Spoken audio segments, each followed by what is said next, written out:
Good day everyone!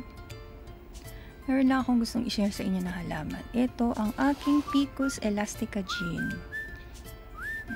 Ganda niya, diba? Ganda ng color niya. Family group din siya ng rubber tree.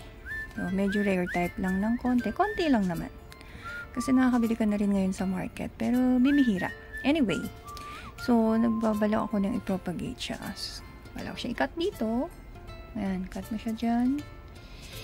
And then, ipapabat mo siya sa tubig ng ilang months. Kapag nagkaugat na, babalutin ko siya ng sphagnous. Lipat ko siya sa, ito yung ginagamit ko. Sphagnous and perlite. Combination of perlite and sphagnous. Ayan. So, kapag pure na yung kanyang ugat and established na, ililipat ko na siya sa garden soil. So, parang ganito.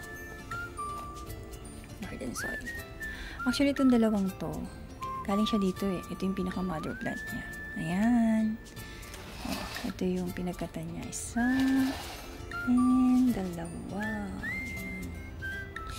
Oops. May mga sumasagay na din pala ng mga hala na mga sanga dito. Ayun siya. Diba?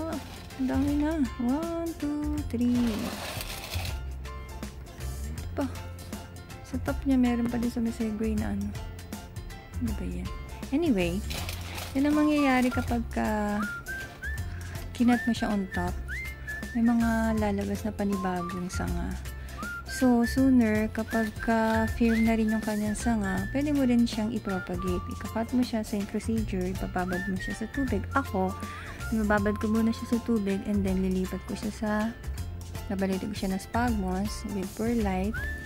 And then, ito na nga, ikakat ko siya dito. Ayan. Ikakat ko siya dito. 1, 2, 3. So, ayan. So, yung mga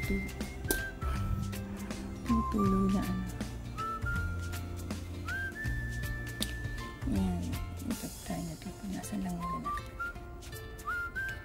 Ayan siya. So, siguro stay muna natin siya ng mga 10 minutes bago ko siya ibabad dito sa tubig. Pwede din naman ikakat ko na yun. Ikakat mo siya. Ikakat mo siya dito. So, mga hot. Ang lakas mo ka.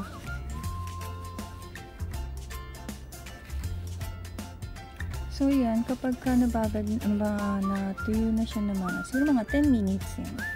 So, ako siya ilalagay sa glass with water yan. Yan. So, yan lang siya. So, mamaya idilipat ko siya sa sa medyo mataas-taas na glass. So, ayan na nga siya yung ating kinat at pinopagate na Ficus. Kasama ng mga iba pang propagation ng mga halaman. So, ayan. Mga firm na rin yung mga ugat niya. Kaso tinatamad pa akong na ilipat sila sa soil. So, for the meantime, dyan na muna sila. Anyway, thank you for watching. See you next video. Bye!